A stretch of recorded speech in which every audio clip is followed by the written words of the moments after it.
ಏನ್ ಕಟ್ಟಕ್ಕಾಗತ್ತಂತ ಮುಖಕ್ಕೆ ಉಗುಳದ್ನಂತ. ಅವಾಗ ಕ್ಲೆಮೆಂಟ್ ತನ್ನ ಪಾಕೆಟ್ನೊಳಗಿಂದ ಕಿಶದಾಗಿಂದ ಕರ್ಸಿಪ್ ತಗೊಂಡು ಉಗುಳಿದ್ ಒರೆಸ್ಕೊಂಡು ಅವನಿಗೆ ಹೇಳಂತ, ಉಗುಳಿದ್ ನನಗಾತು, ಸಾಲಿ ಮಕ್ಕಳಿಗೆ ಒಂದ್ ಸ್ವಲ್ಪ ಏನಾರ ಕೊಡ್ರಿ ಅಂತ ಹೇಳದ್ನಂತ. ಅಂದ್ರೆ ಕಟ್ಟುವಿಕೆ ಇದು ಮನುಷ್ಯನಲ್ಲಿ. ಅದಕ್ಕೆ ಒಬ್ಬ ವ್ಯಕ್ತಿಯ ಜೀವನ ಪ್ರಾರಂಭ ಆಗೋದು ಎಲ್ಲಿಂದ ಪ್ರಾರಂಭ ಆಗ್ತದೆ? ಒಬ್ಬ ವ್ಯಕ್ತಿಯ ನಿಜವಾದ ಹುಟ್ಟು ಎಲ್ಲಿಂದ ಶುರುವಾಗ್ತದೆ? ತಾಯಿಯ ಗರ್ಭದಿಂದ ನಾವು ಭೂಮಿಗೆ ಬಂದಿದ್ದು ಅದು ನಿಜವಾದ ಹುಟ್ಟಲ್ಲ. ಮಾರ್ಕ್ ಟ್ವೇನ್ ಅನ್ನುವಂಥ ಒಬ್ಬ ಪಾಶ್ಚಿಮಾತ್ಯ ಚಿಂತಕ, ಫಿಲಾಸಫರ್ ಅಂತ ಹೇಳ್ತಾನೆ, ಮನುಷ್ಯನ ಜೀವನದಲ್ಲಿ ಎರಡು ಬಹುಮುಖ್ಯವಾದ ದಿನಗಳು. The two most important days in your life are, first is the day when you are born and second is the day when you find out why. ತಾಯಿಯ ಗರ್ಭದಿಂದ ಬಂದಿದ್ದು ಮೊದಲನೇದು ಇಂಪಾರ್ಟೆಂಟ್ ದಿವಸ ಆದ್ರೆ, ಭೂಮಿಗೆ ಬಂದಿದ್ದು ಮೊದಲನೆಯ ಮುಖ್ಯ ದಿವಸ ಆದ್ರೆ, ದೇವ್ರು ನನಗೆ ಈ ಭೂಮಿಗೆ ಯಾಕೆ ಕಳಿಸ್ದ ಅನ್ನುವ ಪ್ರಶ್ನೆ ನಿನ್ನ ತಲೆಯೊಳಗೆ ಎಂದು ಬರ್ತೈತಲ್ಲ, ಅದು ನಿಜವಾದ ಹುಟ್ಟು. ಯಾಕೆ ದೇವ್ರು ನನಗೆ ಈ ಭೂಮಿಗೆ ಕಳಿಸ್ದ? ನಾನೇನು ಮಾಡಬೇಕಾಗಿದೆ? ಒಳ್ಳೆಯ ಕೆಲಸಗಳನ್ನ ಮನುಷ್ಯ ಮಾಡಿ ಹೋಗ್ಬೇಕಾಗ್ತದೆ. ಜಗತ್ತಿಗೆ ಬಂದ ಮೇಲೆ ಏನಾದ್ರೂ ಒಂದಿಷ್ಟು ಒಳ್ಳೆಯ ಕೆಲಸ, ಸ್ವಾರ್ಥವನ್ನು ಬಿಟ್ಟು ನಿಸ್ವಾರ್ಥವಾಗಿ ಎಷ್ಟು ಜನ ಇಲ್ಲೆಲ್ಲ ಹಿರಿಯರು ನೀವು ಫೋಟೋ ನೋಡ್ತೀರಿ, ಎಷ್ಟೋ ಜನ ನಿಸ್ವಾರ್ಥ ಹೃದಯಗಳಲ್ಲಿ ಕೆಲಸ ಮಾಡುವಂತ ಸಾವಿರಾರು ಮಕ್ಕಳು ಓದ್ಲಿಕ್ಕೆ ಇಲ್ಲಿ ಅನುಕೂಲ ಆಯ್ತು. ಅದಕ್ಕೆ ಋಷಿಗಳು ಹೇಳೋದು, ಕುರುವನ್ನೇವೇಹ ಕರ್ಮಾಣಿ ಜಿಜೀವಿಷೇತ್ ಶತಂ ಸಮ. ಮನುಷ್ಯನ ಈ ಭೂಮಿ ಮೇಲ 100 ವರ್ಷ ಬದುಕಬೇಕು. ದೇವ್ರು ನಿನಗೊಂದು ಆಯುಷ್ಯ ಕೊಟ್ಟನಲ್ಲ, 100 ವರ್ಷ ಬದುಕಬೇಕು. ಹೆಂಗ ಬದುಕಬೇಕು ಅಂದ್ರೆ, ನಿನಗೇನು ಬದುಕು ಕೊಟ್ಟನಲ್ಲ, ಕೊಟ್ಟ ದೇವರೇ ಸಂತೋಷ ಪಡ್ತಿರ್ಬೇಕು, ಹಂಗ ಬದುಕಬೇಕು. ದೇವರಿಗೆ ಸಂತೋಷ ಆಗಬೇಕಂತ. ಕುರುವನ್ನೇವೇಹ ಕರ್ಮಾಣಿ ಜಿಜೀವಿಷೇತ್ ಶತಂ ಸಮ. ಮನುಷ್ಯನಿಗೆ ದೇವರು 100 ವರ್ಷ ಆಯುಷ್ಯ ಕೊಟ್ಟನಲ್ಲ, 100 ವರ್ಷ ಸಂತೋಷವಾಗಿ ಬದುಕಿದ್ರೆ ಬದುಕ್ತೇವೆ ಇಲ್ಲ ಗೊತ್ತಿಲ್ಲ. ಈಗ ಎಲ್ಲ ಫಾಸ್ಟ್ ಫುಡ್ ಬಂದು ಲೈಫ್ ಫಾಸ್ಟ್ ತಗೊಂಡು ಹೋಗುತ್ತದ. 100 ವರ್ಷ ಬದುಕ್ತೀವಿ ಅಂತ ಗ್ಯಾರಂಟಿ ಇಲ್ಲ, ಆದ್ರೆ ಆ ಇಚ್ಛೆಯಿಂದ ಬದುಕಬೇಕಂತ ಋಷಿ. ಯಾರೋ ಒಬ್ರು ಡಾಕ್ಟರ್ ಹತ್ರ ಹೋದ್ರ, ನಾನ್ 100 ವರ್ಷ ಬದುಕ್ಬೇಕು, ಏನ್ ಮಾಡ್ಬೇಕು ಹೇಳಿ. ಅವ್ರು ಡಾಕ್ಟರ್ ಅಂದ್ರು, ಈಗೆಲ್ಲ ನೋಡಪ್ಪ, BP ಶುಗರು 100 ರೋಗ ಬಂದು 100 ವರ್ಷ ಬದುಕುದು ಮೆಡಿಕಲ್ಗೆ ಇದೊಂದು ದೊಡ್ಡ ಸವಾಲಾಗೈತಿ, ಸಾಧ್ಯ ಇಲ್ಲ ಇದು. ಜ್ಯೋತಿಷಿಗಳ ಹತ್ರ ಹೋದ.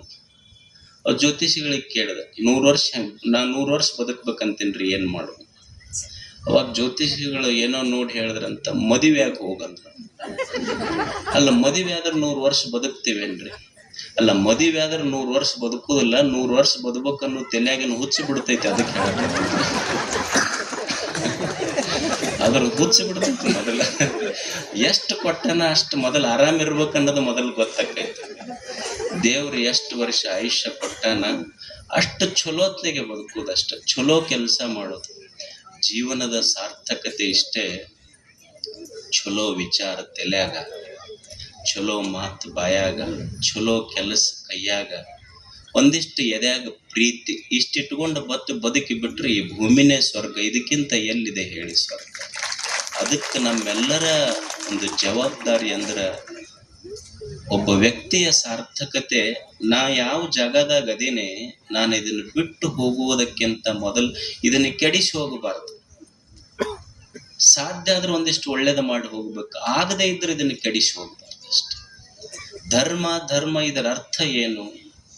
ಧರ್ಮದ ಅರ್ಥ ಏನು? ಜೀವನದ ಅರ್ಥ ಏನು? ಜೀವನದ ಉದ್ದೇಶ ಏನು? ಏನು ಮಾಡಬಹುದು? ಬಹಳ ಮಂದಿ ನಮಗ್ ಪ್ರಶ್ನೆ ಐತಿ, ಏನ್ ಮಾಡ್ಬೇಕ್ರಿ? What is the purpose of life? ದೊಡ್ಡ ಫಿಲಾಸಫರ್ ಕೇಳ್ದಂಗೆ ಕೇಳ್ತೀವಿ, ಏನ್ರಿ ಮನುಷ್ಯನ ಬದುಕಿನ ಉದ್ದೇಶ ಏನು? ಏನ್ ಮಾಡ್ಬೋದು ಹೇಳಿ? ಮನುಷ್ಯ ಭೂಮಿಗೆ ಬಂದ ಮೇಲೆ ಏನು ಹಿಮಾಲಯ ನಿರ್ಮಾಣ ಮಾಡುವಂಗದಾನ? ಏನು ಸಹ್ಯಾದ್ರಿ ನಿರ್ಮಾಣ ಮಾಡ್ತಾನ? ಅಥವಾ ಹರಿಯುವ ತುಂಗಭದ್ರೆಯನ್ನು ನಿರ್ಮಾಣ ಮಾಡ್ತಾನ? ಭೂಮಿ ನಿರ್ಮಾಣ ಮಾಡ್ತಾನ? ಏನೂ ಮಾಡ್ಲಿಕ್ಕೆ ಆಗೋದಿಲ್ಲ. ದೇವರೆಲ್ಲ ನಿರ್ಮಾಣ ಮಾಡಿಟ್ಟಾನ. ಒಬ್ಬ ವ್ಯಕ್ತಿಯ ನಿಜವಾದ ಬದುಕಿನ ಉದ್ದೇಶ ಏನಾದ್ರೂ ಇದ್ರ ನೀ ಬಂದು ಇಲ್ಲಿ ಏನೋ ಮಾಡೋದಿಲ್ಲ, ದೇವ್ರು ಏನು ಮಾಡಿಟ್ಟನಲ್ಲ ಅದನ್ನ ಕೆಡಿಸ್ಲಾರ್ದಂಗಿರು ಸಾಕು. ಅದೇ ನಿಜವಾದ ಬದುಕಿನ ಉದ್ದೇಶ. ನಮ್ಮ ಸ್ವಾರ್ಥಕ್ಕಾಗಿ ನಾವೆಲ್ಲ ಕೆಡಿಸಕತ್ತೀವಿ ಅಷ್ಟೇ. ದೇವರು ಇದೊಂದು ಒಳ್ಳೆಯ ಪರಿಸರ, ಪ್ರಕೃತಿ, ನಿಸರ್ಗ ಇದೆಲ್ಲ ಜಗತ್ತನ್ನು ಕೊಟ್ಟಾನ.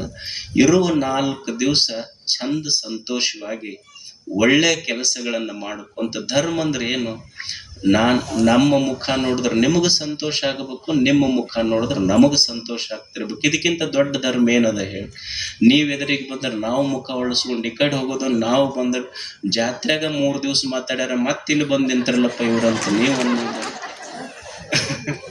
ಅದಕ್ಕೆ ನಾವು ಇಷ್ಟಕ್ಕೆ ಮುಗಿಸ್ತೀವಿ. ಇನ್ನು ನಿಮ್ ಭಾಳ ಮಂದಿ ಎಲ್ಲ ಮಾತಾಡೋರು ಅದಾರ, ಹಿರಿಯರ್ ಅದಾರ. ನಮ್ಮ ಮುದ್ಗಲ್ ದಣಿಯವ್ರು ಗೊತ್ತ ಸಿಗೋಲ್ರಿ ನಮ್ಗೆ. ಅವು ಹೇಳಿದ ಮೇಲೆ ಗೊತ್ತಾಗೈತಿ. ಅಂದ್ರೆ ಲಯನ್ಸ್ ಕ್ಲಬ್ ಹೆಂಗ್ ಲಯನ್ಸ್ ಅಂತ ತಯಾರು ಮಾಡೈತಿ ಇಲ್ಲೆಲ್ಲ. ಖುಷಿ ಅನಿಸ್ತೈತಿ. ಎಲ್ಲ ಹಿರಿಯರು, ಅವರ ಕ್ರಿಯೇಟಿವಿಟಿ. ಇಲ್ಲೆಲ್ಲ ಹಿರಿಯರಿಗೆ ಅದು ಬಹಳ ಕಮಿಟ್ಮೆಂಟ್ ಇತ್ತು ಒಂದು ಕೆಲಸ ಮಾಡ್ಬೇಕಾದ್ರೆ. ಅವಾಗಿನ ಕಾಲಕ್ಕೆ ನಾನು ಇನ್ನೂ ಓದ್ತಿದ್ದೆ, ನಾವು 9-10ನೇ ಕ್ಲಾಸ್ ಇದ್ದೆ. ಅವಾಗ ಲಯನ್ಸ್ ಕಣ್ಣಿನ ಆಸ್ಪತ್ರೆ ಕೊಪ್ಪಳಕ್ಕೆ ತಗೊಂಬಂದು ಇವರೆಲ್ಲ ಹಿರಿಯರು, ಅಭಯ್ಜಿ, ಚಂಪಾಲಾಲ್ಜಿ, ವಿರ್ವಸಪ್ಪ ಯಜಮಾನ್ರು, ಶಿವಪ್ಪಜ್ಜರವರೆಲ್ಲ ಇದ್ರು. ಅಜ್ಜರ ಹತ್ರಕ್ಕೆ ಬಂದಿದ್ರೆ ಹೇಳ್ತೀವಿ, ನಮ್ಮ ಊರಿಗೊಂದು ದೊಡ್ಡ ಆಸ್ಪತ್ರೆ ತಗೊಂಡ್ಬಂದ್ವಿ ನಾವು. ಅಜ್ಜರ ಅದನ್ನು ಕೇಳಿ ಭಾಳ ಸಂತೋಷ ಪಟ್ರು. ನಮ್ಮ ಊರಾಗ ಒಂದು ದೊಡ್ಡ ಕಣ್ಣಿನ ಆಸ್ಪತ್ರೆ ಬರ್ತೈತಿ ಅಂದ್ರೆ. ಆಗಿನ ಹಿರಿಯರಲ್ಲಿ ಕಮಿಟ್ಮೆಂಟು. ನಮ್ಮ ಯುವಕರಲ್ಲಿಯೂ ಸಹಿತ ಈ ಕಮಿಟ್ಮೆಂಟ್ ಬರಬೇಕು. ಊರಿಗಾಗಿ, ಊರಿನ ಒಳಿತಿಗಾಗಿ, ಸಮಾಜಕ್ಕಾಗಿ ದುಡಿಯುವಂಥದ್ದು. ಡೂ